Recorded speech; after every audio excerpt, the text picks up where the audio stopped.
Thank you guys for checking out another episode of the D-Tubs podcast. The D-Tubs show. It is a podcast.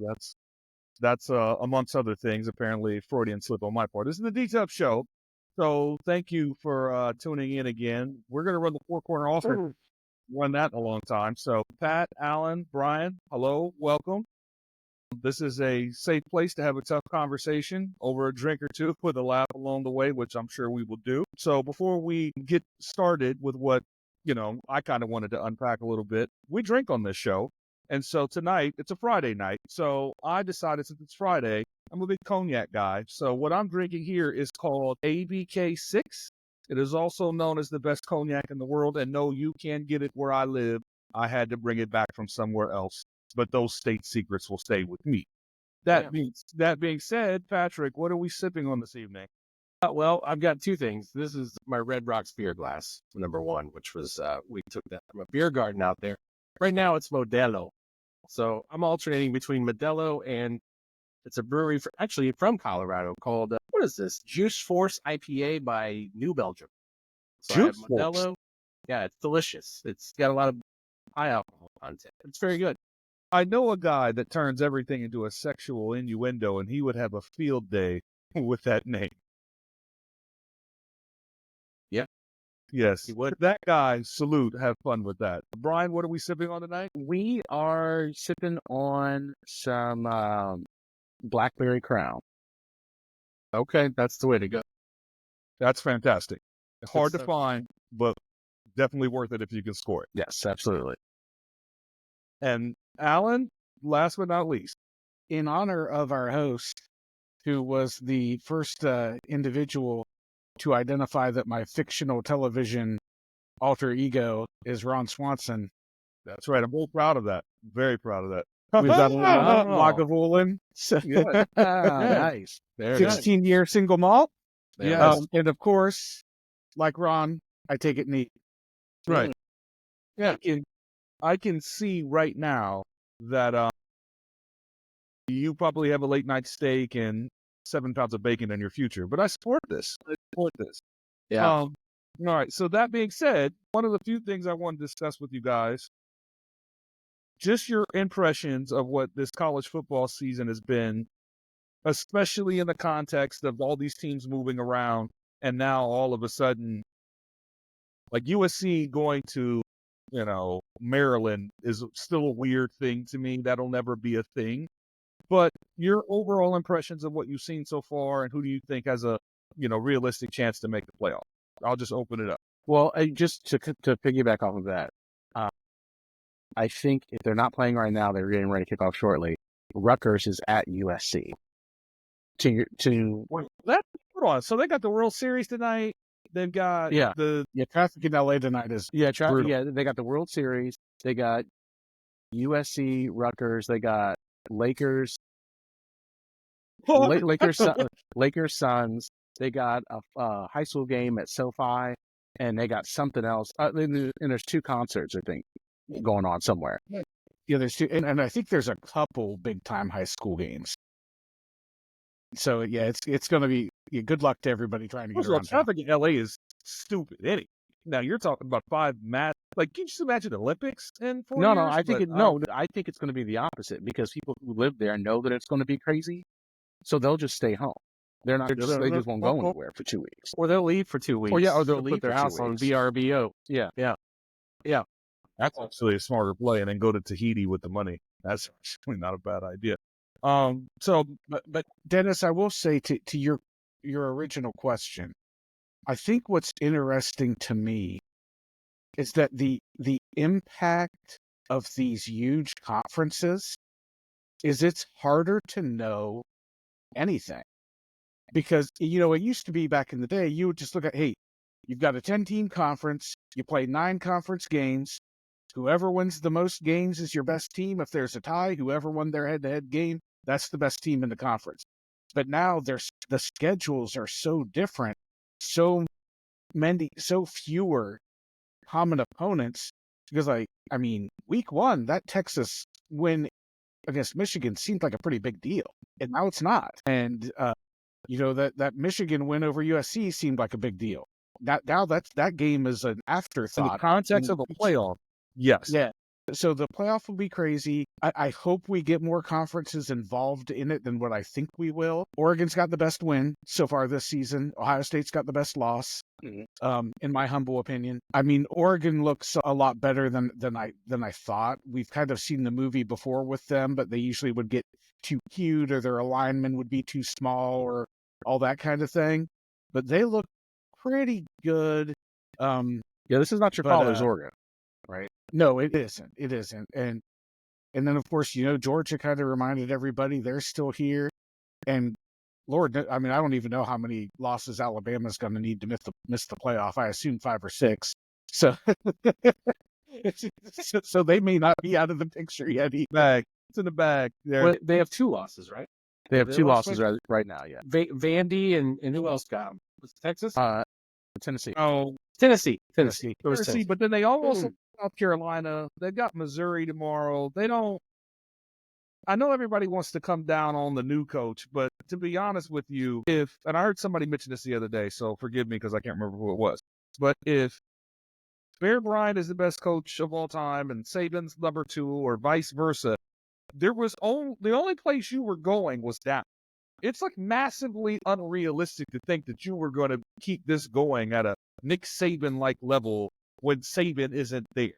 Like, You don't want to follow him. Especially at the NIL portal crossroads that hit at the same time, where now it's important for kids to be on the field to make more money. So it's like, because it's professional sports. Like, Pretty much. That's what it is. In Texas the other day was the school board is asking for $60 million from its residents to build a football stadium for a high school. Like, I'm sorry, but that screams professional sports to me. Even at a high school level, you could be spending that money on education, but you guys want to put it on a football stadium. Like, I don't know. I don't want to be old man. But I would going also my lawn. argue that Texas is the only state where that makes sense. For high school football, that's the only state in America that really makes sense. I don't know that it makes sense. Well, it makes sense. Yeah, in it doesn't Texas. make sense. Makes sense to them. Yeah, you're not doing that in Minnesota. You're not doing that in Ohio. You're not doing that in Nevada. You're not doing that. Maybe Florida. Maybe Florida. Maybe. Florida. But yeah, like at least 45 states in this union. That's probably a solid no. Yeah. But I will also say, it is cool. We're to the point where we learn something really good. We get some really good data points every week. Mhm. I think Ohio State, Penn State will inform a lot in terms of what the playoff picture looks like. And shit, Indiana, man. I mean, I know That's what I texted you Nebraska's guys. not I was like, great, do we need to be but- concerned about Indiana? I mean, You they've do. got the type of offense that can keep another do. offense off the field. So Because Michigan's see. got them first, I believe, right? I do. Okay. Michigan's got them They're first. what? Yeah, they're one of what undefeated. How many's left? Oregon, I them, imagine there's probably 8 or 9. Miami, BYU, Yeah, BYU, my Iowa money in the State, bank. maybe. I think Iowa State was. I think I looked at the Iowa polls State's earlier undefeated this this week. week. Yeah. So there's a handful of undefeateds left, but in the top 10, I think there's only 2. I think is Indiana in the top 10 yet? No, Not they're, yet. I No. think they're 13. No. I think they're like they're 13. like yeah, they're like They- 13. They probably are like masquerading right between like 12 and 17. Yeah. Some- So there. we have. I think we've talked about this over the years that eventually the college football, once NIL especially, when they kicked off, that it was going to become a super league type of thing, right? Where it's sort of like the NFL. And I think that's what it is now. When you talk about the Big Ten being coast to coast, it's definitely has that feel. And you got the SEC, which is basically just everything in the South and the Southwest now. When you got Texas and A&M. A&M, all those, Arkansas, all those schools are. You got those, all of that's over there now. But no, I mean, I don't think the losses are going to hurt you as much. And to Alan's point earlier, how many it's going to take for Alabama to be out of it? Probably 3. I'm Yeah. guessing, but But I would think I it'll feel probably be 3 4. for a lot of people too. it's going to be some combination of. I mean, Well, it's we all- going to be a Big Ten SEC playoff with like That's three that's it right there. It's going to be who's going to bring eyeballs to the games that Not are even going to be playoff, put on, it'll be right? an invitational. It'll be the Big Ten SEC Invitational, and they might let some other schools in, but that's sort of down the line. I thought Texas was the best squad, and then Georgia went and beat them up. To me, it just feels like the whole thing is wide open, which all of a sudden swings me back to somebody like a Georgia or like an Ohio State that had a loss. If they could kind of run the rest of the table, like those are probably the teams that are kind of like on the like I guess let me say it this way. Based on what I've seen, in no particular order, Oregon, Ohio State, Texas, and Georgia are the 4 best schools I've seen so far. I can't argue that. Now, I think what makes it hard, I agree. Yeah. The challenge, and this is a football thing for right now, anyways. But like, you guys know me. I'm a Bills fan who lost to a Giants team that was starting Jeff Hostetler at quarterback. I don't like teams that can't hold the ball for 7 minutes and win a game in football. Even in this new era, at the end of the day, if I can keep you off the field for half a quarter, I'm going to beat you. And I think that's what makes it, because that's been my issue with Ohio State for the last 4 years. Is all of the 87 All-Pro wide receivers come out of there, and all of these talented running backs and these quarterbacks. But if you can't grind, a lot of times you don't win, and I don't know that anybody can. So that makes it even more Ohio State wide would open this have year. a problem if they sub their defensive line out. Like, they refuse to their defensive line. So you get a school like Michigan the last 3 years that wants to play in a phone booth. First, second quarter, everything's tight. But come fourth quarter, when this guy's played 60 plays, meanwhile, Michigan's defensive line, because they rotate, they play 20, 30 snaps, and they just go hard on every snap. That adds up over the course of a season, let alone the biggest game of the year. So I don't disagree with you. I guess the question I have for you guys, since you guys all sort of, since it's wide open, and Brian, I guess this is more for you. If they expand the playoff, I feel like it's inevitable. What ideally would be your ideal college football playoff format? I mean, I'm good with 12. I mean, honestly, I think you probably could have been good with 8, to be honest with you. I wouldn't want to see it any more than 16. Because I think mathematically 16 makes sense, but I think that even then, I think that's probably a bit too big, but I wouldn't go any further than 16. But we'll see how the money goes. But I could see them going to 16 in the same way that they're talking about expanding the March Madness tournament, right? Was it like 96? Yeah, I don't want that. Yeah, we can't do that. It's fine. But fine. what I'm saying is I could see them making the argument for that because the money's there, or you know what I mean. But for college football, I wouldn't want it to go any further than 16 because you have 4 power conferences, right? As it stands right now. Sorry, Pac-12, RIP. But the NFL is 16, right? It's 8 on each side. No, right? it's 14. It's 14 7 on each now. side. Only the top team gets a bye. Yeah. So I think my only thing I would like to see a re-emphasis on the record. Because one of the things when I was a kid that made college football amazing was if you lost a game, Pressure of it. yeah. And so the fact that every game, you had 3 months worth of playoff games, and that was cool. So I would like to somehow reward, because like it's the same attitude. You guys have known me for a long time. It's the same attitude I have towards March Madness, where I would rather see 31-3 Utah State in the NCAA tournament than 20-13 NC State. Because like, do I think Utah State's the best team in the country? No, but I know NC State is because of their record. Mm-hmm. So There's at no least throw in the team that's been killing everybody. 30 games in college basketball, you can't convince me you're a bad team. Right. So I would like to see them adopt a similar mentality again, to where like for example, this year, where like if BYU runs the table, they get a seat at the table. I don't care what conference they're in. They win the Big 12, they're going to have a seat at the table. Like, Well, and even thinking like, but even like an at-large, even if they didn't win, right? Yeah, like if you run the table, you should be in the playoff. Mm-hmm. Because like if Alabama's got 2 losses, I've already got a pretty good idea. They lost to 2 teams, so they're not the best team in the country. But hold on, but who you lose to matters. If they can just lose to anybody, they lost to Vandy. Like, I think it's pretty clear in this format where we're headed. If you lose more than 2 games, you can forget it. You can write the year off. To your point, Alan, we got 3 months worth of playoff games because of the old format, but I would argue this is going to be the most intense November you've ever seen. Because literally almost every game in every conference now has playoff implication. It'll feel like week 15, 16 of an NFL season, which I personally like. But I think at least if I thought it was going to expand, I think the way it expands, that makes the most sense, but people will not go for this because people are greedy. You move from 12 to 16. You keep this whole idea of your top 4 conference champs get, the top 4 seeds. You can keep that aspect of it. And then you go from 1 group of 5 to 2 group of 5 that get in automatically. The best 2 group of 5. But if you did it that way, that would be 6 automatic spots for those slots. And then it's 10 at-larges.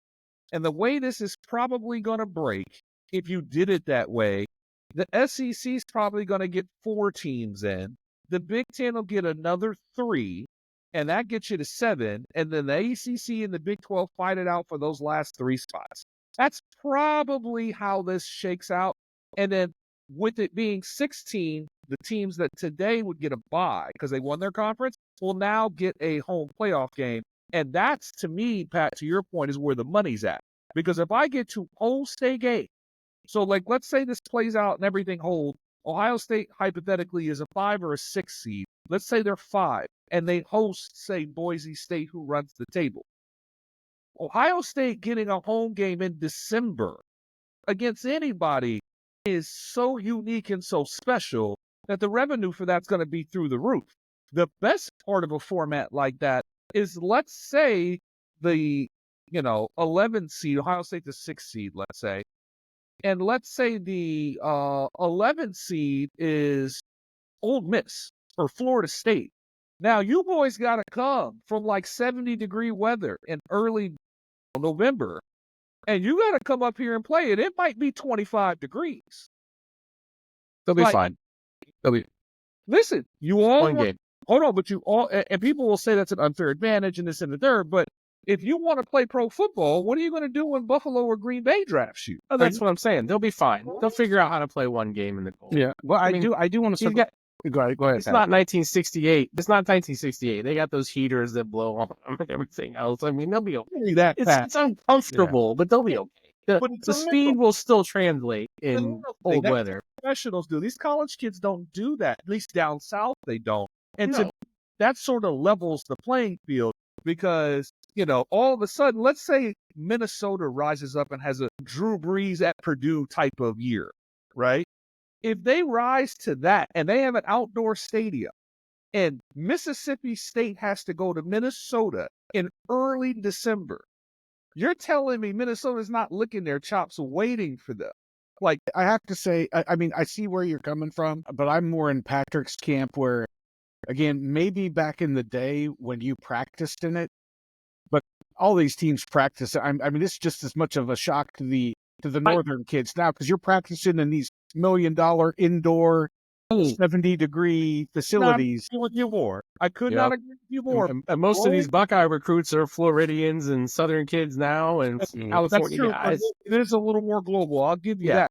But the kids that grew up here, there are kids that are playing in the SEC that have never seen snow. True. Yeah.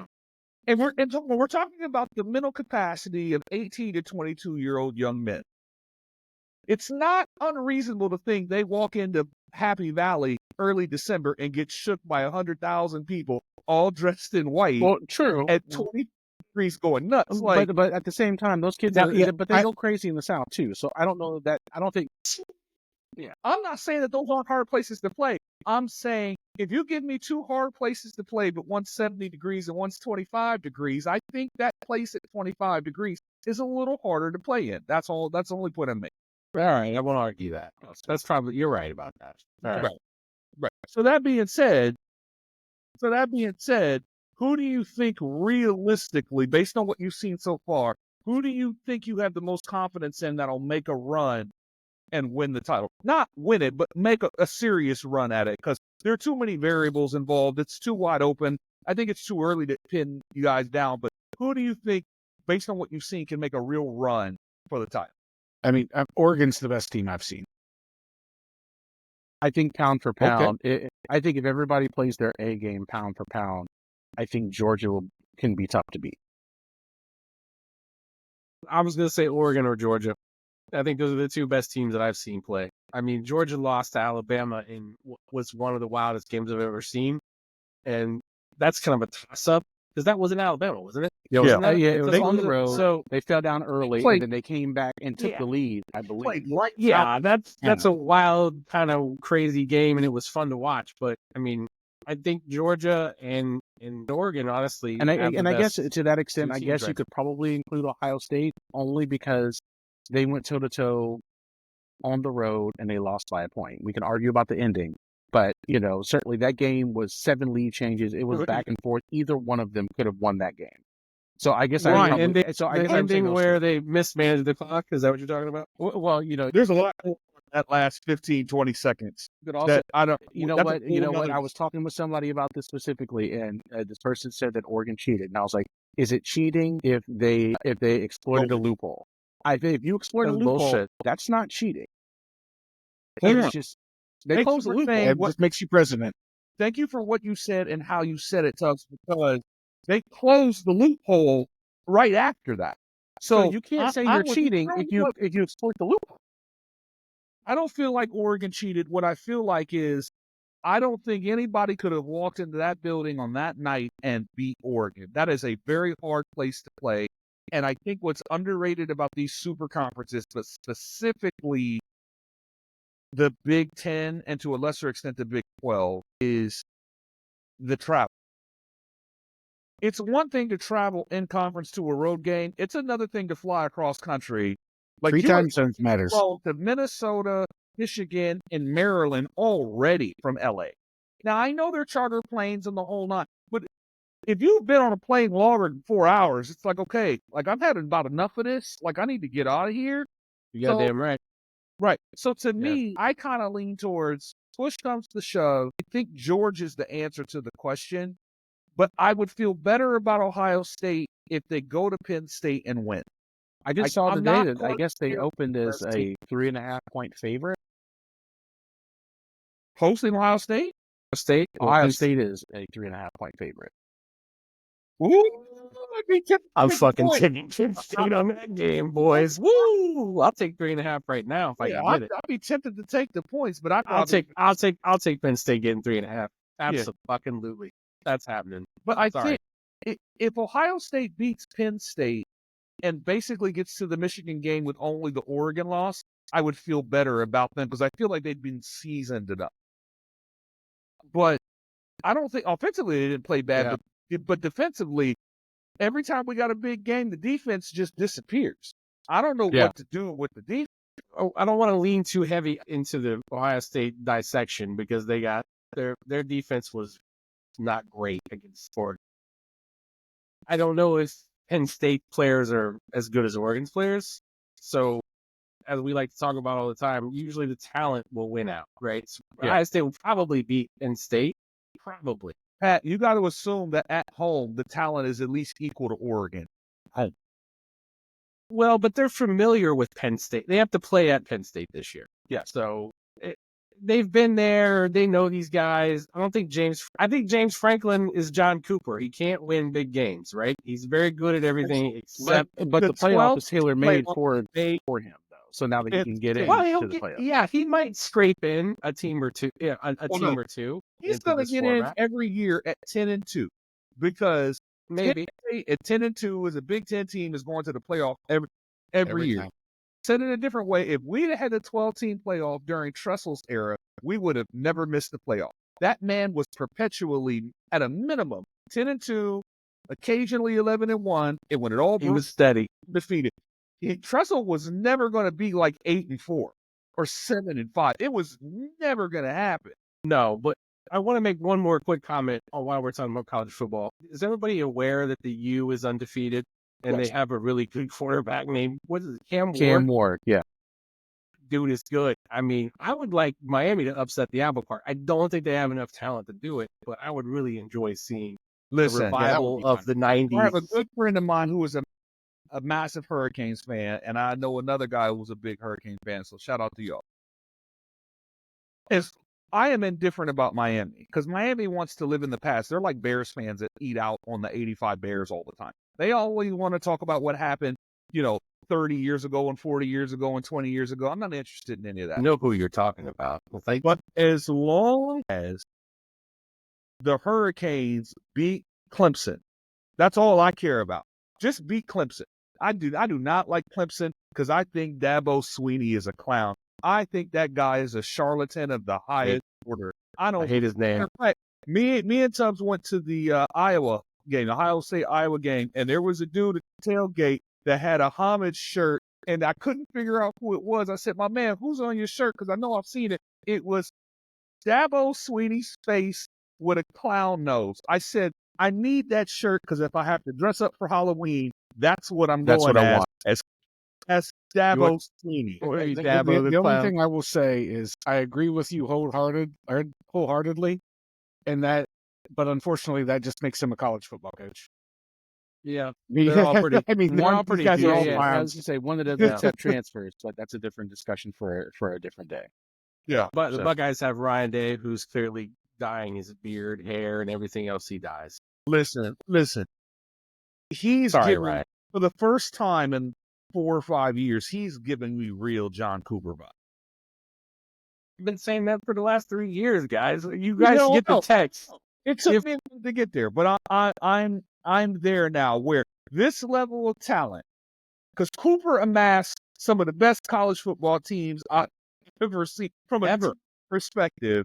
And Cooper yet, might have had the best talent in any school for a decade in the 90s. at any given Top point, to bottom. I mean, at the height of USC and Texas and whoever you want, if you go back and look at those teams, you can't convince me that this NFL team we got out here, how are we losing? And how are we getting doors blown off? That's another story. Well, unfortunately, Cooper also had the Big Ten was a monster, and I know we're probably going over time on Yeah. college football, but I mean, you Yeah. even had to worry about Purdue and Illinois, and I mean, Then you did. Yeah. everybody was good. Nobody was running the table. 17 running backs. Like, yeah, it was Real quick, just to button this up for college. My first game that I ever went to, and I think I told you guys this, but I'll share it with these people who were 5 people that will listen to this. Maybe Hey, 10. I got a bigger audience than that. Well, okay. We'll 7. see how the numbers go. But my first game I went to as in 1989, I told you guys this, was against Indiana. Okay, Ohio State, Indiana at the shoe. My dad takes me to the game. And Ohio State lost. This was Cooper's second year, maybe. Like it was 89 or 90. It's because Indiana had Von Dunbar. I was One going to say it star. had to be Von Dunbar. He was there 2 years, and I think he led the Big Ten in rushing 2 years in Indiana. And that might have been the last time. I'd have to look it up. That might have been the last time Ohio State lost to Indiana at home. Was that game? That When they still had the track in there. yeah, There it are was people crazy. in there are people in my family that still talk about Von Dunbar to this day. He lit Ohio State up, Ohio State like up. Tim Biakabatuka a few years later would do. Right, exactly. So speaking of getting lit up, it's over for my Giants. We've been getting lit up left and right. It's over for them. We're gonna go to Pittsburgh on Monday, and it's gonna be bad. It's the blood's gonna be spilled. It's gonna be bad.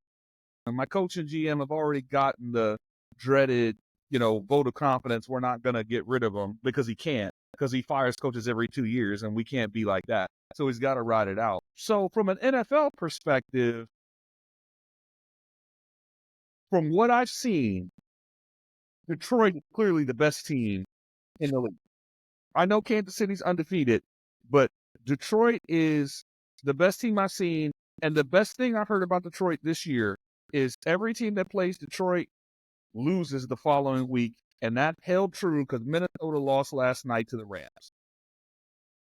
Detroit is the best team I've seen but I saw Rex Ryan say they might be the best team, but I think they lost the war because their best defensive player is out for the year. Hutchinson going down is a big deal for them. I'm Yes, curious, big deal. what sort of themes have you seen or have emerged in your mind from an NFL perspective in terms of just observations you guys have had? Besides the Kansas City Chiefs getting every call, we'll just table that, put a pin in it. That doesn't matter because everybody knows that. The Chiefs. I will say, speaking of the Chiefs, I think they're playing with fire. I mean, I think that they, I think a good demonstration of it was that cutesy little sideline play that Mahomes had the other night when it looked like he was going out of bounds, so they didn't kill him. And then he ran another 30 yards. That one. Yeah, that was great, wasn't it? Because it's like, I'll tell you what now, next time, man, you're about to get fucking Drew Bledsoe, buddy. And hey, and they're going to take the fine, and they're going to take all of that to lay your ass out. In 1987, what does Lawrence Taylor do to that motherfucker? God. But He treats him like Joe Theismann is what he does.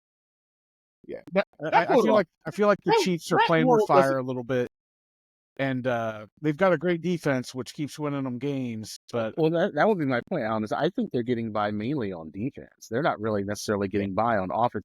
Kelsey is kind of older now. I'm not going to say he's old, but he's older, so he's not really doing as much. And I don't want to say they're getting by off reputation, but certainly a strong defense is going to help them out. And then certainly, when they get down, you have Patrick Mahomes back there. So I'm glad who's gonna get every whistle. You breathe on him at 16 yards. So Matt, to you and Brian's point, do you feel like there is a New England-like quality to them in the sense of people might be defeated before they ever play them? Yes. Yeah. Do you think that's in play here? Hey, especially going I to think Kansas City, their yes. punches from Going the to Kansas City, yes, I 1,000% believe. Yeah, if you go to play there in January in a playoff game, you're going to get fucked more than likely. More than likely, because my question to the panel is, if you've seen the AFC teams, we're week 8, 9, I don't know where we're at. Yeah, we're about halfway through. Who's going to beat them? If they continue to win and get home field advantage, who's going to beat them? Honestly, Buffalo can't do it. Baltimore's your only hope. Baltimore can't possibly, maybe can do it. But they're your only hope. We're going to see the fucking Chiefs in the Super Bowl. Can I again. throw my Pittsburgh Steelers out there? I'm just throwing it out there. You can. there's one team that can overcome. You can, but has your running back misfortune. scored a touchdown yet? Yes. In the ground? Yes, he has 2. Did he finally get one? Yeah, he got 2. He has 2 in the year. I only suggest them because, and this is a big if, they got a top 5, top 10 defense, right? Yeah, Watt's pretty good. Watt's probably the defensive player of the year.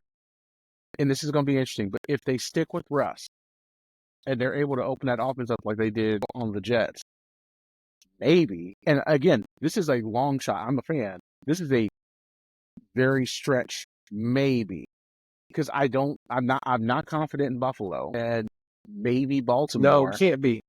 So there has to probably be a third team out there. And I just don't see it. If there's ever a team The that's problem gonna you're be still right now at 5-2. Yeah. The problem the Steelers have is your wide receivers are fucking hot garbage, and you know it. Well, yeah. Well, one of them's not when he wants to play. But Okay, one is okay, but my point is, But yes. I don't think they have enough guns. But how bullets good in do the your gun. wide receivers have to be in today's NFL? I mean, good God, you can't defend anybody.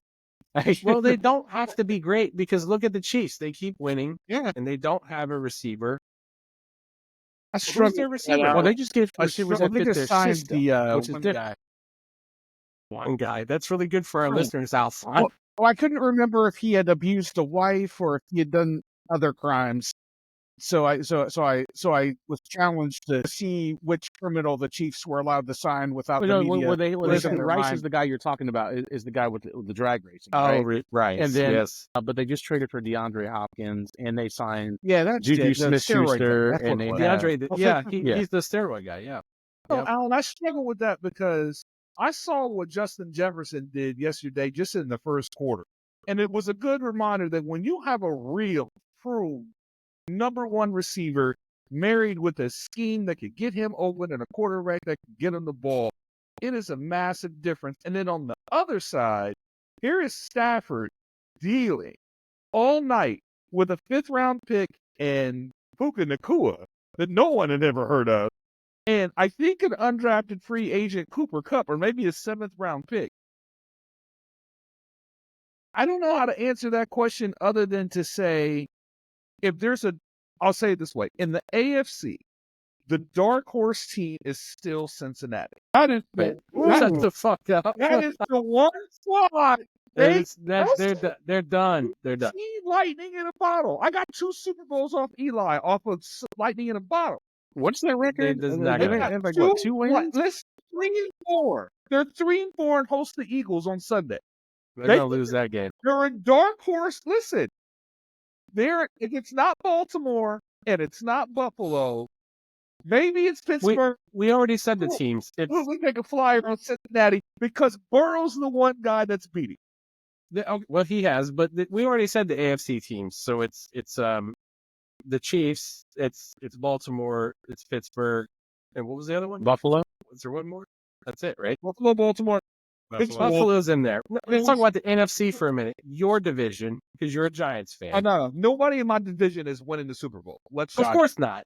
I know. I mean, it's exciting to see the Redskins actually being. Hold on. I just called them the Redskins. No, now, it's okay. listen, listeners. It's okay. I'm 47. They were called the Listen, Redskins my whole life until I was 45. Listen, or After something it's like that. canceled. listen. Yeah, don't We fuck were with me. On it. kids, and the Raiders played in L.A. My father would be like, "What time does Oakland come on?" And then as soon as they moved Yeah. back to Oakland, he would say, "What time does L.A. come on?" And I get it. It happens. We're old men now. It happens. Yeah. What scares me about Washington, and I said this the other day when we were out watching games with me and a couple of homeboys. What scares me about them is for the first time, probably in my lifetime, because they've never had a franchise quarterback in my lifetime. Gibbs won a Super Bowl 3 times with 3 different quarterbacks. Rippin, go ahead. Doug Rip- Williams. Doug Jeff- Williams. Doug And Williams, Jeff Rippin, and who Joe was it? Theismann. They've Joe Theismann. never had a franchise. That Rippin one was garbage, by the way. That Rippin one was garbage. Yes, Were they yes, playing the Bills? And they Yeah, should have. they were The playing Bills had a in superior Minnesota- team in and lost Minnesota. to the Red Sox. That was I mean, the day that yeah. the NFL Man of the Year, Andre Reed, took his helmet off and threw it across the field because he was being held every play. They lost that game because they played it in Minnesota, and that was an atrocity. They should have never played that game in Minnesota, but that's a whole other story for another day. They scare me because for the first time in my lifetime, they actually have a franchise quarterback. I've never been Yeah. worried about Washington ever in my life because as long as Dan Snyder owned the team, they shit down their leg. You didn't have to worry about them. It was always an Eagles-Cowboys sort of discussion, and things ebb and flow. They got themselves a quarterback now, and I would argue he's better than Jalen Hurts, and he's playing better than Dak Prescott, and he's on a rookie deal. They have Oh, the playing better than Patrick Mahomes. Hold on. I hear what you're saying. Okay. Let me just take a pause and say that he's a rookie. Okay. And we saw another rookie light it up last year. His name is CJ Stroud.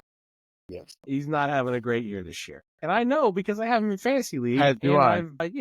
I've thrown a few parlays with him involved in hitting some milestones, and he didn't do it for me. My point is, let's take last week. I would agree with you Yeah. there. 86. Let's just take a minute and say, yes, he looks good in this rookie campaign, but let's not get ahead of ourselves. And if I say this to Alan, I'll say, Alan, let's remember what Harvey Keitel said to those guys in Pulp Fiction. Let's not do that. Let's not do that yet. And like you've heard me say 1,000 times, Patrick, and actually all of you probably have, there's a very long list of quarterbacks that looked good for 8 to 16 games.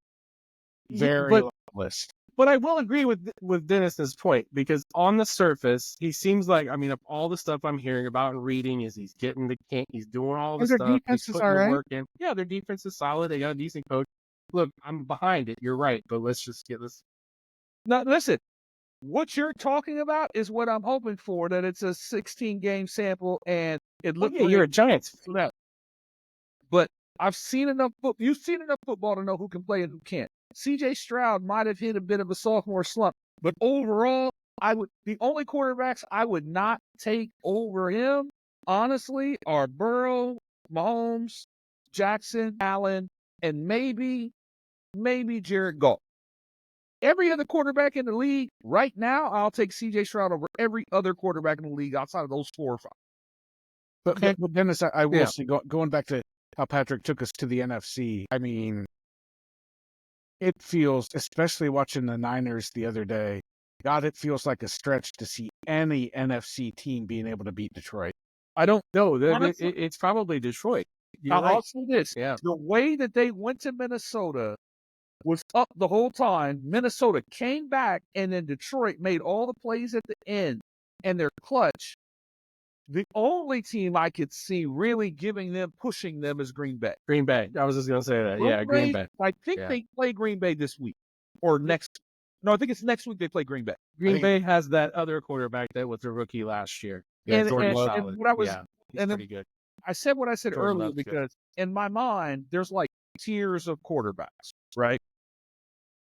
So Mahomes is We'll in a do it class by live. himself because he's the only current person that owns more than one Super Bowl. Only Russell Wilson and Aaron Rodgers and Stafford own a Super Bowl. And that they just have one. Mahomes is the only one with 3, so he's on another level. He's the top level. After that, the next level in my mind are Burrow, Allen, and Mahomes, or Burrow, Allen, and Lamar. They are in a class by themselves. Yeah. I'll go with that. Then Yeah. there's a third tier where Stroud, Jordan Love, Jared Goff, Stafford, maybe Herbert, Kirk Cousins, they kind of Dak Prescott. They live on that Kyler Murray. third level. Kyler Murray. Sometimes Kyler No. Murray. He's And pretty then good. that Sometimes. fourth tier is like your Kyler Yeah. Murray, a Jalen Hurts, a quarterback like a Geno Smith, like Sam Darnold. What I'm trying to get at is there are more than one way to win a Super Bowl. But the way the NFL's gone is I need to get a quarterback. He needs to be really good. I need to get him on a rookie deal. I got my window open and I can win. What I think, and people feel like if you don't get that specific combination of things, you can't win a Super Bowl. But what I would argue is, no, I think you can win a Super Bowl with a guy like Kirk Cousins or Geno Smith or Baker Mayfield. Trent Dilfer did it. You just have Already. to build your roster different around do. a guy like that because Trent Dilfer did it, Brad Johnson did it, Brad Joe Johnson. Flacco did it, Yep. Eli Manning did it twice. You can win a Super Bowl with a quarterback that is not a top 5 or top 10 quarterback. You just have to build your team different.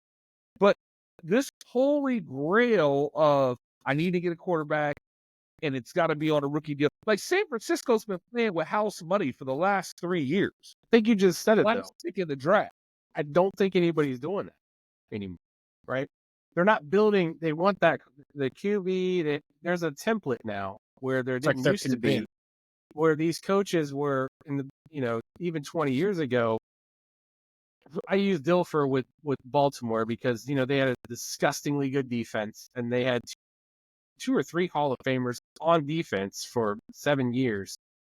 And they had a really good running game and And serviceable ridiculous special teams. special. Yeah. But my point is, like, that team was built that way. And you said the Buccaneers with Brad Johnson, they had a really good defense. I just don't think they build teams like that. Who's playing defense anymore? You can't, right? Alan, we don't get to play defense in the NFL because they throw too many flags on everybody for doing shit that we used to see 20 years ago. It's gone. Well, Remember, I guess they just don't build the game. The game's not like that. But Pat, to your point, Baltimore's defense last year was hyped as being like really, really good, right? And then the playoffs came, and I felt like they played the Chiefs to basically a standstill. But the Chiefs defense made a few more plays than they made. I feel like you can still play defense, but you're never going to get the defense you're never going to get an 85 Bears level defense anymore. You're not going to get a 2000 Ravens like defense anymore because I just think offensively they schemed it and the rules have allowed for it to where McVay and everybody that comes off that Shanahan tree, they scheme guys open and guys are just wide open by NFL standard. Just complete what like the first quarter of the game yesterday. This is Vikings at Rams. They scored on the first two drives. It was 14-14 after I saw it. two drives. Like, this is all scripted. Like, it's boom, boom, boom, boom, boom. Like, I think Jefferson runs really good routes, by the way. Jefferson had Justin 78 Jefferson. yards in the first quarter. But he runs really good routes, and Darnold was putting the ball in really By good the way, spots for him. Wait, real quick. For all you guys that like to gamble, if you play these games first and just play first quarter stats over under, you can make a killing on those first quarter stats because I was damn close last night. Damn close last We're night. talking to those degenerates in the audience. Hey, Well, I guess, Alan, I think you're right. I mean, to me, Detroit's the best in the NFC. By far. The best team in the NFC. I think Green Bay is probably the one team that can push them because I just think they match up well. They're familiar with them. It's not, super crazy, but they just put you in a phone booth. They just put you in a phone booth. And that type of throwback football is what I appreciate about Detroit. And the fighting Dan Campbell's and the biting kneecaps and the whole nine. And I don't think you can underestimate or overstate this. The pressure of being the number one pick in the draft, you know what the expectation. And I think it's fair to say that Jared Goff is playing the way the first pick in the draft is supposed to play. Yeah. You know what I mean? Now, he didn't play like that when he first got there. So he kind of grew with this team. But all my life, no one ever wanted to play for Detroit. If you played for Detroit, it's because you either got drafted there or they paid you a ridiculous amount of money. I can't turn down this much money, right? I mean, But Detroit now is a destination. a Detroit, And I'm happy for the people of Detroit. Like, I'm happy for them because when you rooted for a loser for that long, and for them to get that close last year, like, Detroit just feels to me, pencil them in for the Super Bowl now. And I know we're getting ahead of ourselves, but I like Detroit a lot. That's the best team I've seen. I'm okay with them being good. Yeah. But that's fine. I mean, we're in our 40s, but yes, your point was valid. The Lions have been dog shit for a long, long, long time. Yeah. So it's good to see them being relevant and having a system and they're competitive and they're very good. I'm okay with it. So speaking of being relevant, the Knicks are relevant. The Knicks Are are they? relevant. they are. I know they are. Kidding. To be fair, nobody was walking into Boston on ring night and beating them that night. No. I don't care who you were. You could have brought the 86 Celtics out. They were taking an L that night the way this team was shooting and hitting three. I guess my question, Alan, is the Knicks are playing. I assume they won tonight because last I saw they were up 20. They were up 30 when I started getting ready. Okay. All right. So it's fair to say they won. Play the Pacers tonight? Yeah, They beat the Pacers? Oh, Halliburton didn't get a shot. okay. Go ahead. Halliburton is one of the most frustrating players to put money on. I Yes. don't know what version of that guy I'm getting. Like, stay away, Yeah. fucking Halliburton. If it's a playoff game, I would lay the money. But if it's not a playoff game, that guy's a fucking crapshoot. I've lost enough money on Halliburton's ass. Like, he's on my list. Like, stay the fuck away from him. Yeah. But my question is, they made the trade for Cat. Is that a move you would have made? And regardless of whether or not you would have made the move, now that the move's been made, what's the best case scenario for the Knicks this year with Cat on their team? So there's a lot here. One, I did notice it looks like Bridges already scrapped that new shooting style that he was trying in the first half against the Celtics. So he's played better, but that's different. I've never been a Cat guy, but since they lost Hartenstein, if I'm running the team, would I have done that? maybe just because he can't be that small and you end up with a lot of redundancy with Dante, even though I personally would have liked to have seen the Nova thing go through. But what I will, so those are a few of my previous thoughts, but here's what I'll say with my most recent data, which was the Pacers game. I've never been a Cat guy, like I just said. Tonight, I hated his game less than I ever had. He definitely showed more purpose, actually getting his body to the rim. Okay. Much more focused rebounder tonight. Okay. He had a double-double last I saw. Yeah, and it was an effort double-double. Like it was a pushing and shoving people a little bit. Because that's not a guy, when I do like prop bets, that's not a guy I put down for 10 rebounds. When he played in Minnesota, I could put Rudy down for 10, but I would put him for like 6. 6. I liked what I saw from him tonight. They so I think I've got myself okay with it. I think I've got myself okay with the Cat trade because, like I said, as I was watching them tonight, I'm like, does Dante really make them any better if he's here? Like, because I mean, him and Bridges are kind of the same dude, and Josh Hart, So it's like They're like interchangeable. when you think about how minutes work in your rotations, I was like, I think I'm more okay with it than I was. Okay. But it was also against Miles Turner, who isn't exactly the most intense That's another big guy. man in the Bet league. on that guy to get 8, 10 rebounds. That guy will let you down. I'm telling you now, he's on the fucking shit list too. That guy, this 4 rebounds, and I don't care what the odds are. He'll get you that, but anything more than that, you can forget it.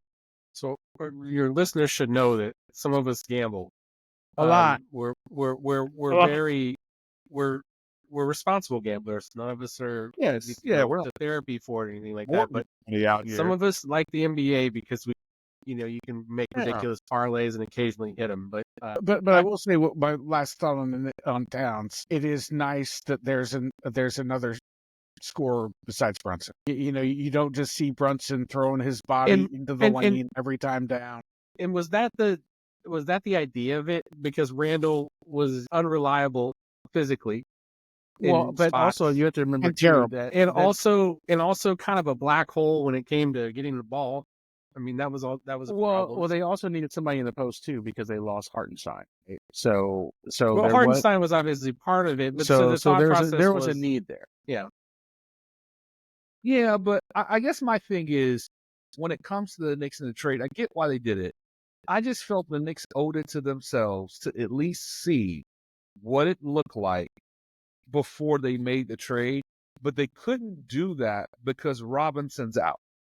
If Robinson would have been healthy, Mitchell Robinson, Mitchell at the 5, Julius Mitchell at Robinson. the 4, or Mitchell Robinson, yeah. Bolton at the 3, Bridges at the 2, Brunson at the 1, and then I bring DiVincenzo and McBride and Sims off the bench. That's an 8-man rotation. And Hart. That's a 9-man rotation right there. That's the most Tibbs would ever go anyway. So I feel like the minutes were there. But with Robinson being out for so long, you have to move Cat to the 5. And he's not a tough guy. Like the 10 rebounds he got tonight or whatever. He's not a tough guy. That's an understatement. Like Bomani Jones is. He's tall man. He's not big man. Like there's a difference between the two. But now There's another word I'm thinking of that your dad used to say. I'm not going to say it here, but you know what I'm saying. The Tubbs brothers. You know the word. We're not going to say it here. My father But says a lot. You know that's exactly what he would have said. Okay? But- You know, we're doing this telepathically. You know what I'm saying. Right, exactly. What's That's understood an doesn't mean offline it's- conversation. It's an offline conversation. Yes. That means Right. Go ahead about Cat though. Yeah. I think I still think it's the right move at the end of the day. I just really wanted to see, based on the run they had last year, I just wanted to see what the Knicks would have looked like with everybody healthy before they made the trade. But I realize they don't have luxury, and I have reservations about Cat at the 5, but in my mind, they are clearly the second best team in the East because I do not trust Philly. And now Oh, that God, is no. now not playing back to backs, Paul George, my whole life outside of his time in Indiana, he's been hurt my entire life. Like, Yeah, I is can't Doc trust still you. coach? Is Doc still coaching the Sixers? no, he's in Milwaukee. He's coaching Giannis. Milwaukee is the What one am I saying? squad That's been a while. where You're right. if they got Never the mind. help with the full Sorry, I camp didn't with know that. Doc and Giannis and Because we we joked about it then. We said, why the fuck would the Bucks hire a guy that really has never done anything except that one time, right? Most I'm sorry, overrated title ever. Ever. And I forgot about that. That's my fault, listeners. No. I do know a little bit about the NBA, not as much as all these guys. to me, the Knicks are the second best team. It's hard to call In the Milwaukee East, overall, in the East, we're talking. in the East. Milwaukee is too good of a team to be called a dark horse. So I will say the dark horse team in the East is Orlando. Hmm. Well, no. Let me consult Vegas on that. Hold on just a minute. They're the dark horse. Because Paulo is a real number one option. Hey, Orlando is 40-1 to win the NBA title right It's now a dark horse. for futures. I'm not going to take them because that's ridiculous, but they're 40-1 right now. But could they, if it all broke right, could they make an Eastern Conference final? That's what I think about. I don't know. I Yeah, mean, well, Indiana didn't look so bad last year either. Philly's so. 10-1 right now. Philly's 10-1. The Bucks are 14-1. This is to win the NBA. You're pissing your money away if you pick the Sixers. So ahead of them in the East is Cleveland is 35-1, and then you get to Orlando. Then you get to Orlando at 40-1. That's the other team in the East. Cleveland was lucky to beat Orlando. They were. Yeah, that did go 7 last year. Orlando. They did go 7. That did go 7 games, which is crazy because you would think. But then they got BJ Bickerstaff's kid around that team. No, they fired him. No, they fired him. I'm so topical on your NBA segment. I don't remember where the coaches go, everybody. Yeah, Sorry. He's in Hard for Detroit. me to He's in keep up Detroit with now. that shit. But in the West is wide open. Put 16 teams in a bag and shake it out. The first 8 to come out, outside of Utah, and maybe Denver, no, Denver, my Nuggets, Portland. Outside of Utah and Portland, Utah and Portland, everybody can ball. everybody else got a real shot to make playoffs. Everybody. Yeah. Hey, what OKC made a fucking statement last night. Oklahoma City is the highest team right now in Vegas odds. I just looked this up. I think they're 8-1 to win the title. That's that's man, the highest team in the West. they're dangerous. They beat your Nuggets ass last night. They sure did. I saw the highlights of that. I saw that big Chet kid had some really nice plays in that game. You wait till they get Hartenstein back and they move Chet to the 4, and it's a massive mismatch. Excuse me, I'm sorry, everybody. Listeners, the Nuggets are 11-1. Dallas is 12-1. Well, they're both okay. Dallas and Minnesota are 12-1. Denver is 11-1 right now. And OKC's 5-1. I'll tell you this: 5-1 to win the title. Oklahoma City. it 5-1. won't shock me if Golden State regrets not paying Clay. It would not shock me at all. It also won't shock me if come playoff time we're like, when he's hurt. Yeah, that's kind of where I'm thinking. It's like It could go either way, but all in all, last night's game was nice. He played great. I felt good for him. He's And third even in the post game, he was like, I'm just wearing a different shade of blue. I've got 2. He goes, my favorite color is blue, and it's 2 different shades. So, everybody involved knows it was a professional decision. Golden State needed to wait on the market. He was a little insulted by that, and rightfully so. No hate for his teammates. Teammates have no hate for him. And Buddy Hield played great for Golden State the other night. So I don't disagree with anything that you just said. I think he fits better in Dallas because he's the third option there, not the second option. He's not a second option player anymore. yes, He's a third option player, but playing off of Luka and Kyrie, 2 guys who were massively unselfish, and he is a catch and shoot guy. So he fits better in Dallas. but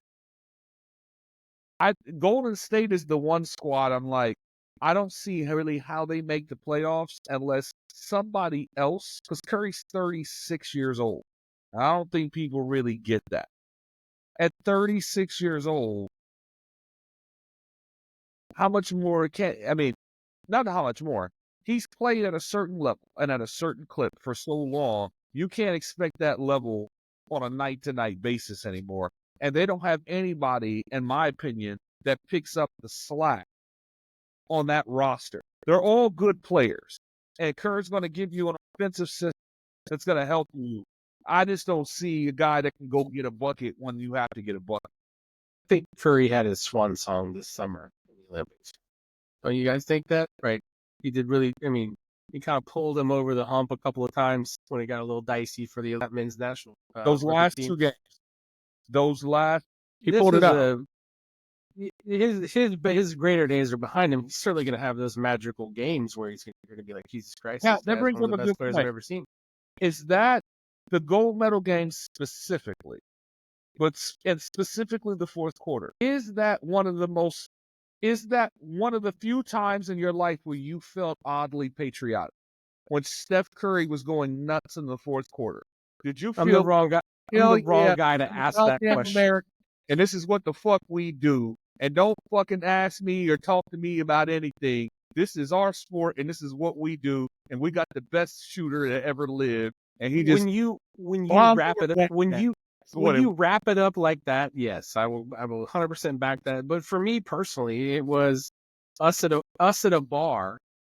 I don't know, long time ago, watching this kid make shots in the NCAA tournament, and I'm yelling, "This is Del Curry's kid," and I'm like, "What?"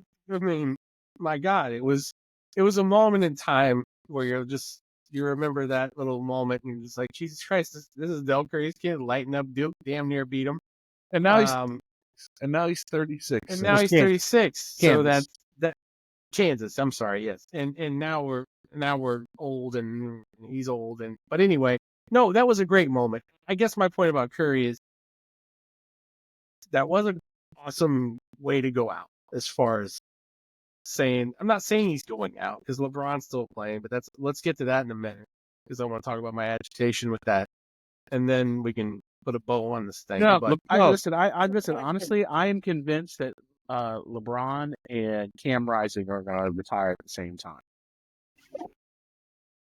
why wouldn't It's fair. And for those that don't know, Cam Rising is Utah's the Utah Utes, the college. He's been there 9 years, Alan told me. Yeah. He's eligible for his eighth. He might be coming back for his 8th year of eligibility. You know how it's fun. That man, Alan's face says it all.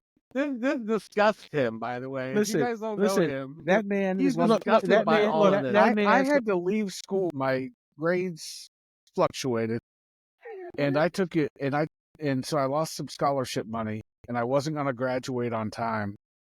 So my last year wasn't going to be covered. So I took a year off, start working at Nationwide to use tuition reimbursement to finish up my undergrad. And I still got that shit done faster than Cam Rising. listen. Cam Rising is going to be out here getting tested, prostate, like you tested for his prostate, colon cancer, and all that type of shit. And he will still be the quarterback of the Utah Utes. I'm telling you, I'm calling it right now. In addition to that, he's gonna have a car dealership that he's been broke NIL deals with while he's still a player. Mhm. the court. That would be great.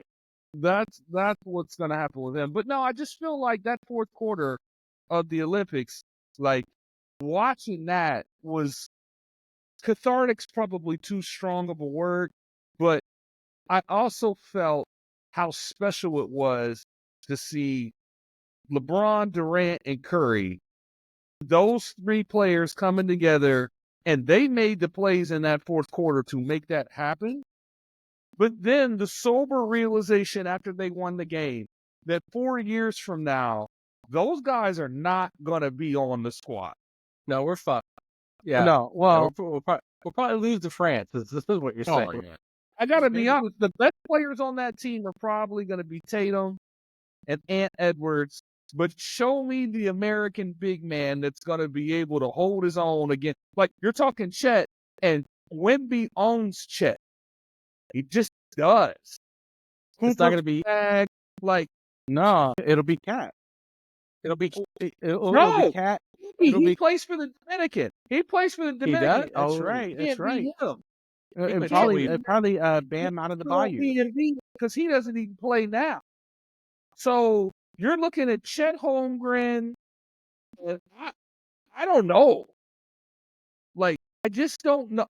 I am convinced France is going to win the gold medal 4 years from now in LA, and there's not a damn thing we can do about it. Well, there's something we can do about it. There is something we can do about it. I think You know what? Wembanyama is fantastic. They obviously have very good players, and I can't think of anybody else besides him. Unless you bring back AD, you bring back Anthony Davis. Stop it. AD's going to be like Stop. early 30s at that point. They're early 30s AD. now. They're early 30s now. AD's not good.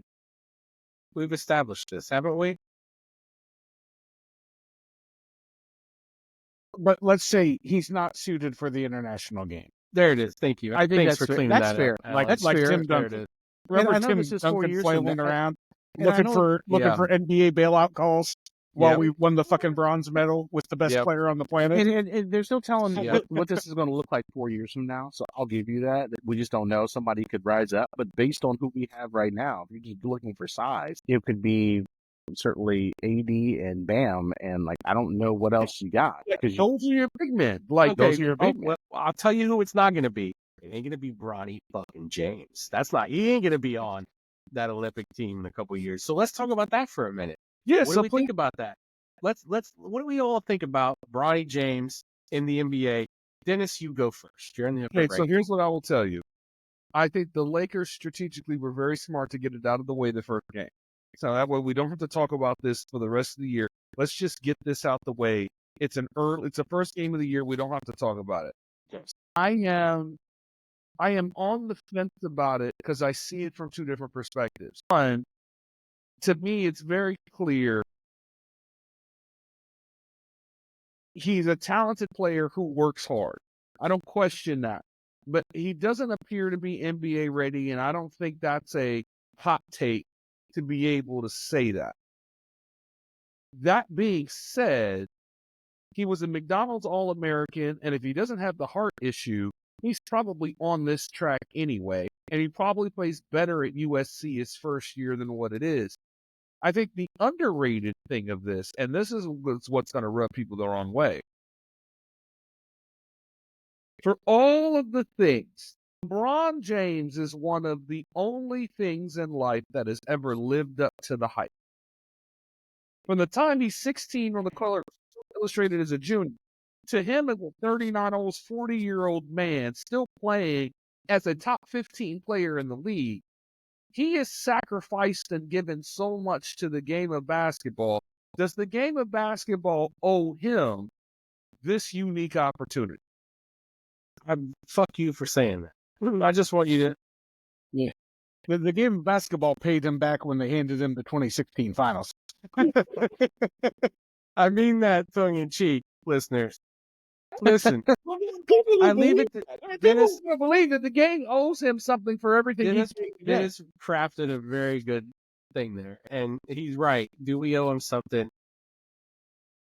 I don't know. I don't know what we owe No, him. we don't, and here's why.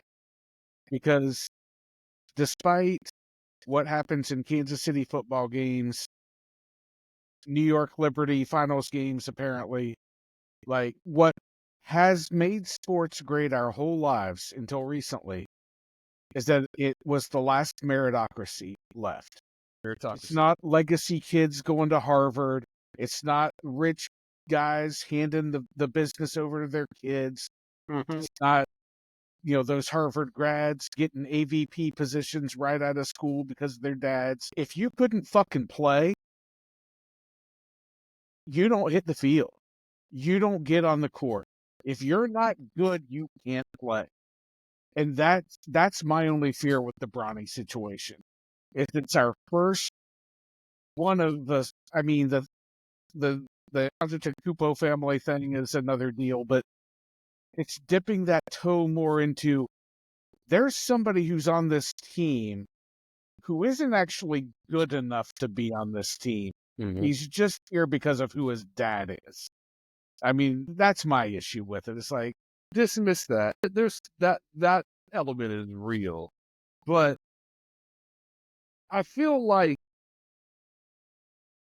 in a Thank weak you, Alan, for saying that. That's what I wanted to say, but I couldn't craft that. in a Very weak good. in a weak draft, because the draft was weak. At the end of the second round, could I take a flyer on a kid? Yeah. I think I'll say this. I don't think any other team would have done this outside of the Lakers. The Lakers have a real history and tradition of making sure their stars are happy, and they Yeah. bend over backwards for it. Yeah. Yeah. If this is Milwaukee, if this is Utah, I don't know that this happens. They created a sex room in the old LA Forum Well, for a few of those players. they did, but here's my issue with it. Like you're right, Dennis. Nobody else does this because everybody else could see that a guy who averages 3 points a game for a below average college team probably isn't worth a shit. But also, I mean, I'm being a jackass now, but No, you're true. But- It's true. but It's nepotism. Let's just all say it. It's but- nepotism. the other part that's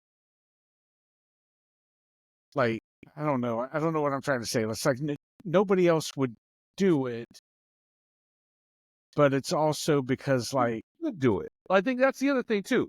Like no one else played long enough to where their kid came up and was talented enough to even realistically be considered. Regardless if you think he was an NBA player or not, it was realistic to consider him as an NBA player.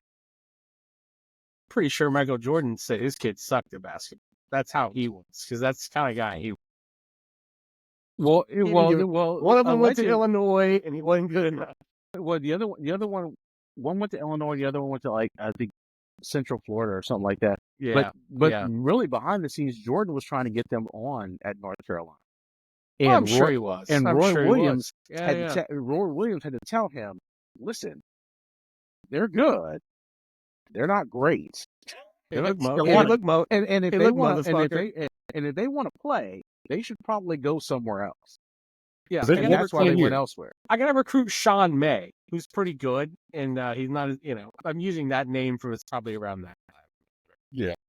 No, No, Sean May, Rashard McCants, like Rashard McCants, and I was Rashard Raymond McCants, Felton, yeah. Raymond Like Felton, they had a squad. Felton. Raymond Felton was on that squad. Red, Hey, Red squad, Felton was Carolina. good. Danny Green. I think we just retired. I think he was on that squad too. Yeah, Right? Danny Green. Yeah. Ray Felton, long line of Minnesota Timberwolves point guards that were decent. Yes. that but went out to I other places. sorry, but back to Bronny. I think my biggest issue with it is more the propaganda that came with it. And you're seeing all these stories like, oh, all these teams passed on Bronny out of respect for LeBron, so the no, I'm not Lakers buying could that. take him. I'm like, get the fuck out of here with that. Not buying Yeah, that. that was bullshit. I Story heard that the came out- Warriors thought about it. I heard the Warriors everybody thought about Track him, and it's not the Lakers. He's going to Australia. Fuck you. He's not playing. Like, I'm with you, Alan. The politics of it felt very AAU-ish to me. So I get the whole. That's just part of the world we live in now. Like, we're not going to be able to escape that. But I think as long as he goes to the G League and he's a functional player and can develop his game, best case scenario, he's a 3-and-D guy, and he carves out a living in the NBA as a 3-and-D guy for 10 to 12 years. He can't shoot. Like He can't shoot though. I mean, unless he's Well, developing got that a three. record, but there are plenty of guys that couldn't shoot when they came into the league and became good shooters by the time they left. But to me, he's a 3-and-D guy, and if he can do that, he can probably scratch Right. out a 10 or 12-year career as that. So long as he goes to the G League and works on his game, because he's not NBA ready today. But honestly, at 19 years old, almost nobody's NBA ready at 19 anyway. When you just said that, it made me think of a guy that developed into a pretty good player. It's actually his stepdad, Delonte West. If you remember him, he became a pretty good 3-and-D guy and was also kind of a point guard, like Hold combo. on. He's shooter. homeless now. He's homeless now. Wait a minute. Wait. That's LeBron's. That's wait, just, wait a minute. Wait a minute. I'm not coming on this show and not saying something stupid. Okay, that's what I'm doing. Wait a minute. It looks like the tape for this one's going to run at about 1:15. Yeah. So that being said, let's round third and head for home. Okay. One last question for you all. Because we all live here in Columbus. Realistically, does Ohio State run the table and get to the playoff undefeated?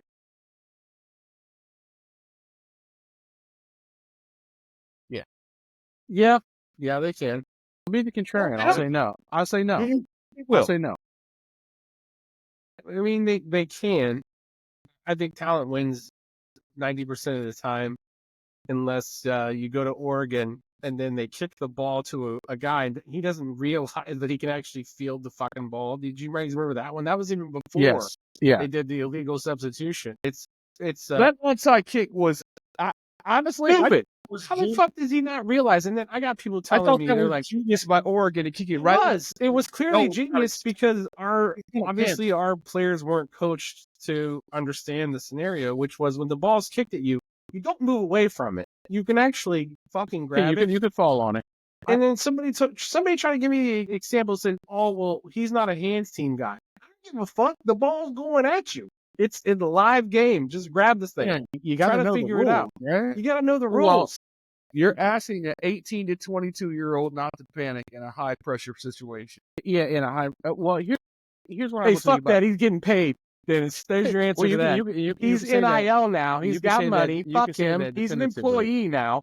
You do your job, just like I've been doing for the last 29 years. I do a job. I get paid to do it. And somebody doesn't just say, "Well, we're sorry. You didn't know that was coming your way." I don't care if you're 19. Sorry, go ahead. I'm sorry, I forgot to hit that mute button. Here's what I'll tell you about Ohio State. This is maybe the contrarian opinion. My thought was going into the season, worst case scenario, they're 10-2 at the end of the regular season. With the three games they could potentially lose, they lose 2 of the 3, which would be Oregon, Penn State, and Michigan. Right. I would also argue that potentially we could knock this down to 9-3 because of the way Indiana's playing.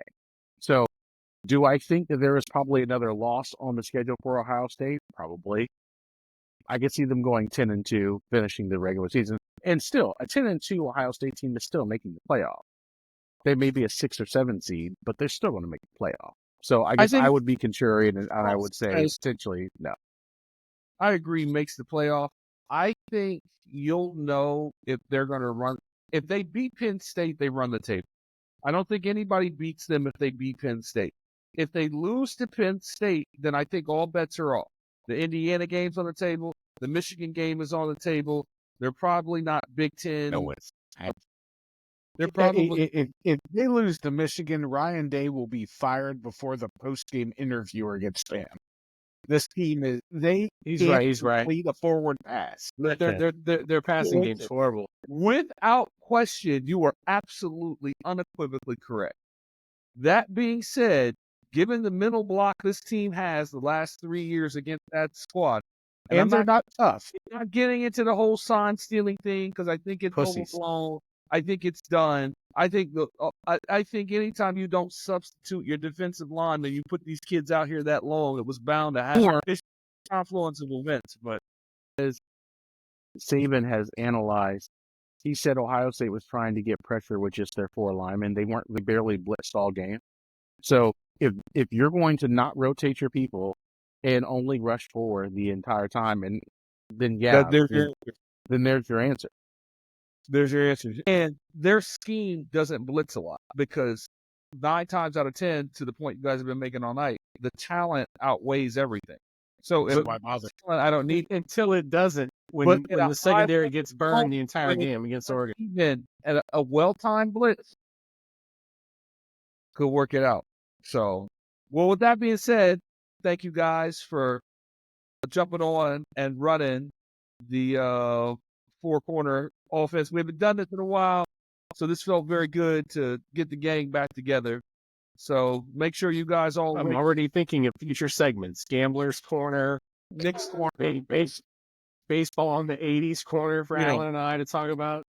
Oh, speaking Oh, of which, what's the score on the game? Do we know? Do we have a winner for game Nobody one? fucking cares. We hope both Wait, is teams there a game somehow. going on? The season ended the other night. Well, hold on, the Knicks one. Like, I think Well, that's what really matters. And sorry I missed Nick's corner due to some technical difficulties. While we're here, I covered it. Don't worry. Yankees in 6 probably is my prediction. 5. Jesus Christ, you're saying 4-1? Listen, I really think Tommy you know what? Edman Actually, is. you know what? I just Tommy checked it. Edman just drove in 10 fucking runs in the I- NLCS, and he hit 230 this year. I know. Your We're logic in is the sound. we're in the bottom of the 10th. Yeah. Yankees 3, Dodgers 2. Jesus Christ, look at that. It's a pitcher's duel, Alan. What do you know? I'll say this was the World Series I wanted because I wanted the vibes. So I wanted Yankees, Dodgers. I wanted to see all the whole highlights. New York, I wanted to LA. see- Yeah. Now, I don't care who wins. I don't have a dog in this fight. Although I'll say this, and I'll end on this. You guys know me a long time, and I don't care what anybody says or what anybody thinks. Bonds is the best baseball player I ever saw. Oh, yeah. Bonds, to me, is the best baseball player that ever lived until I saw Ohtani. Shut the fuck up. Stop it. Ohtani might really be the best baseball player that ever lived. Stop it. No. You know what? No, he's not. Put this on the agenda for the next one, and then Alan and I we'll deep dive on this. He's a Yeah. very, very good player. He's a all very you have to unique do is player. watch him take some grounders in pregame, and you'll know he's not. Wait, that's right. He doesn't fucking take grounders because he doesn't play the goddamn field. So ju- he would be the best player of all time. So very quickly, yes, he did pitch. Alan's point is very valid. He did pitch at one point, but he doesn't anymore. He may never do it again now that he's in the National League. That's what I'm saying. It's the pitching. Although it doesn't matter with the DH, it doesn't matter now because the NL gave up and decided they were going to be It's sucky. different now. I mean, I get it with the pitching, but he also has stopped doing that, and I assume that's because he's got a rag arm from that last injury. And I that's would think why so. he doesn't even play the outfield because I He doesn't- bet He can't throw the probably fucking can't ball. even throw the baseball No, from the warning track to the 'Cause cutoff man. exactly. Because guess what? He pitched too fucking many innings. There's a reason why these guys don't exist, Dennis, in baseball. Unicorns are not real. Okay? You're either really good at one thing, right? Like Ruth was a really good pitcher until he figured out how to hit the ball and change the game. But he didn't keep pitching. They were just like, all right, you're just going to fucking hit the ball and play right field. That's your job. That's not what. It was a very good thing. The preamble to Ohtani's ascension was nice. He pitches. He plays DH. He plays outfield. He's just a really good hitter. Okay? At the end of the day, he's not going to win 20 fucking games. He's not going to pitch out of the bullpen for you every third day. He's just your defensive designated hitter. That's all he is. Like when you look at your high school baseball team, your best athletes play shortstop, center field, and pitch. That's what they do. catch. Well, catch, but that's a different. Not athlete. Yeah, but to go a ahead. degree. But But not your athlete. You're right. priority is your best athletes pitch, play Up the shortstop, middle. and center Yep. field, Up the middle. and then catch. Yep. But like, so every single player in the major leagues probably pitched when they were in high school, Most of them Probably. did, yeah. A lot of them did. 80%, I'm guessing, and probably did. but you just stopped doing it because you specialize. Well, So put a pin in that. We'll talk about that next time, Dennis. we'll table that because I acknowledge your arguments based on what I've seen and the dominance at which he operates in both spaces. He's got an argument to me, but we will table that for another conversation. So to that, thank you guys for jumping on. I hope everybody enjoyed it. Make sure to rate, like, and subscribe. I'm speaking too fast. And with that, everybody have a great night. We'll holla at you guys later. And till next time.